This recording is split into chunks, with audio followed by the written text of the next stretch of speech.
Hello FlossTube Stitchers. I'm here in front of the framing department again at Just Stitching because the first things I want to show you are some new framed models on loan from Monica Merkley, who was one of our local stitchers and actually part-time helpers here at the shop, although for the last year it was pretty much a couple days at inventory because of the pandemic. I've been working alone. But anyway, I'm going to start off with Autumn in a Cup by Cuore y Battacuore, and there's also other seasons if you're interested, but I gotta figure out how I'm gonna hold this so you can't see. Let's see, I think if I hold it, yeah, there we go. I don't have someone here that can hold the sheet of black foam core overhead. It's actually propped up in the window to keep the sun from coming across my face, but that's a pretty good view. You could even do those urns and cups individually, or just pick your favorite 3 or a group of 4. Anyway, it's really pretty. And she stitched it on vintage Zweigart Country Mocha in 32 count Lugana, which of course is also available in many other counts. So that's Autumn in a Cup, and there are the other 3 seasons available. Then the next 2 I have are both Madame Chantilly from her Celebrate series. This is Celebrate Halloween, and she was able to fit it in a standard 11 by 14 frame by leaving off the word Halloween at the bottom. This frame and the next frame are both from one of our local chain stores called Pat Catan's, which a few years ago was bought out by Michael's, and I don't know if these exact frames are available, so I'm not going to give you the numbers, but just remember that it's an 11 by 14 if you leave off the word and stitch it on 32 count. This was stitched on Fabric Flare Autumn Leaves, which we do not have in stock right now, but it's still in their catalog, so it could be ordered. So that's Celebrate Halloween. And then the next one is Celebrate Christmas. And again, she just left the word off to be able to fit it in the 11 by 14 frame. And this is on a really pretty fabric from Zweigart. It's a 32 Belfast, and it's called Sparkle Gray / Metallic Silver.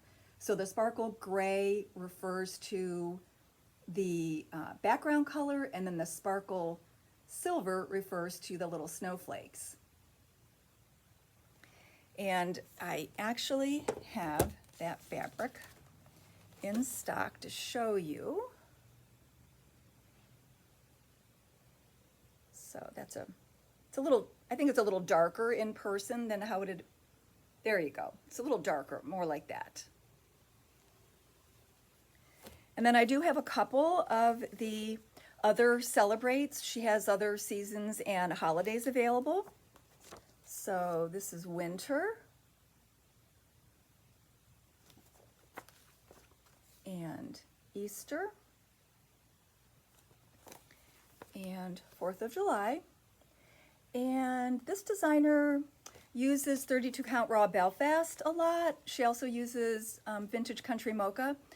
But we have more fabrics available to us here in the States, so if you wanted to use one of the coffee overdyes or even a pastel, like for the Easter one, there are lots of great choices. All right, let's move on to what's new. Did have a few automatics come this week. The first one was just a little one. The next one in the Sunday Stitches series, A Mighty Fortress. And Beth had said that she was going to use fabrics from her stash for this. So the recommended fabric, or the called for fabric, or the suggested, whatever you want to say, is Dames of the Needle, 32 count Ruby Murray. And I actually could find no evidence of this online. I looked on the designer's website and it wasn't there. The distributor has no fabric listed right now.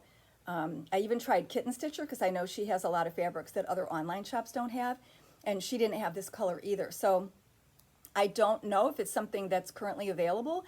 Maybe if you really like it and want to find something similar, you could just wait on this one. But it's kind of an ivory color with some yellow splotches, but all the yellow that we have in stock right now is too bright for the floss color. So I don't have a good substitute except just ivory right now. But anyway, I think that one's really pretty. It'll go nice with the rest in the series. Then we got an automatic from Hands On Design, and this is Resting Beach Face, which I think is really funny. And it was stitched on Vintage Tiffany from Fabrics by Stephanie. I only have it in 16 right now, but I just wanted to show you what it looked like up close and personal. And I chose Gentle Art Tutti Frutti and Weeks Dye Works Blue Topaz as the closest colors. It's probably actually closer to that one, but a little bit in between. And you could also use really any blue for a summery design. Not everybody has turquoise in their house or has other pieces that it would go with. So if turquoise isn't your jam, then you could just use another pretty blue. The only color that we had in stock that's anywhere near Vintage Tiffany is Picture This Plus 28 Lugana in Zephyr. So it's not quite as dark, but it's still really pretty and it would work.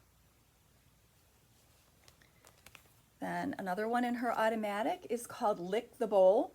This is a 3-part series, and you also get the top portion of the bonus design, she calls it. It's called Measure Up, and of course she's not showing you the other 2 parts, but you'll get one in each part. So that's a really clever idea. And then let's talk summer. Of course, you knew that was coming with the 3 designs. And these are done on 32 count slate by Fabrics from Stephanie.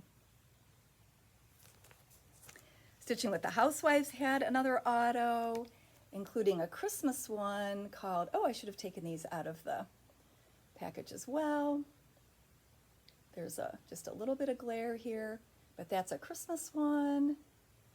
And To All a Good Night. Queen Bee Bakery. Here's a pretty good view of it. And then August in the Calendar Crate series. And this includes 2 designs. And the Just Cross Stitch August issue came. This is the front cover. And then I always like to show you the inside back cover so you can see the other designs that are in there. A lot of nice summer and patriotic. And if you catch the designs in the middle there, this is considered the Christmas preview issue. So there are 8 Christmas ornaments in this one. And if I remember correctly from previous years, a lot of these have companion pieces in the official Christmas ornament issue that comes out separately. All right, then what I want to talk about is how you maybe label one of your framed pieces if you want to save information about it, or if you want to give it to somebody and have them have the details of what you stitched. A customer came in yesterday. It was her first time picking up a framed piece, and she lamented that she did not know how to personalize her piece, so she didn't put her initials or the year anywhere in it. And I don't always do that for my pieces. I guess I tend to do it when I'm giving it away, or if it's pretty big and took a chunk of my time to finish it, and then maybe I think it's worthy of putting initials on. And Bonnie, my framer, said the same thing, that she doesn't always put initials on. But anyway, that led us to showing her other ideas for how you could personalize. So I think what she's going to do for her piece, and it was just for her, it was going in her laundry room, and I think she was just going to write on the back like what it was or when she stitched it. So these are other ideas, and I may have shown some of these recently, but this is a good time to show you all the choices all at one time. So this little beauty with the flowers is from Lindy Stitches, and I wanted to read you what she says on the back. First of all, it's a set of 5 for $5. And she says, use these adhesive sticker plates on the back of framed projects to record important details or write messages of love. So this is a little bit smaller one, so this would fit someplace on there around the sticker. And I guess every frame company has a different size sticker, so this might require a little pre-planning, but you could also put it in the middle. All right. These are all the same floral design. And then Heartstring Samplery came out with a couple packs a few years ago at the Nashville market, and you could actually call these bequeathment labels because of what they say on it. This is the full-size piece, so you can see what that one says. And then on the back, she shows all 6 plates that are in here. And I apologize, the price sticker is right over that one. It's another kind of skull design. I tried to take these out so I could show you all the full-size pieces, but as you can see, they fit so tightly in there that I was afraid I might bend an edge. So if you buy these and you have a little bit of trouble taking them out, you might want to try slitting the plastic a little bit so that they come out easily and you don't bend or tear an edge. But they're really cute, and I guess you have to have a sense of humor. Maybe not everybody would appreciate getting one. This is the Bones and Urns label set. And then this is the Angels and Willows. So that's the full-size one. And then on the back, that shows all 6 that are in there. And the one underneath here is also a form of an angel. And then Kathy Barrett came out with bequeathment labels this year too, specifically. She had other designs available, but this specifically says that. And I just wanted to go through these quickly because I've never shown all of them.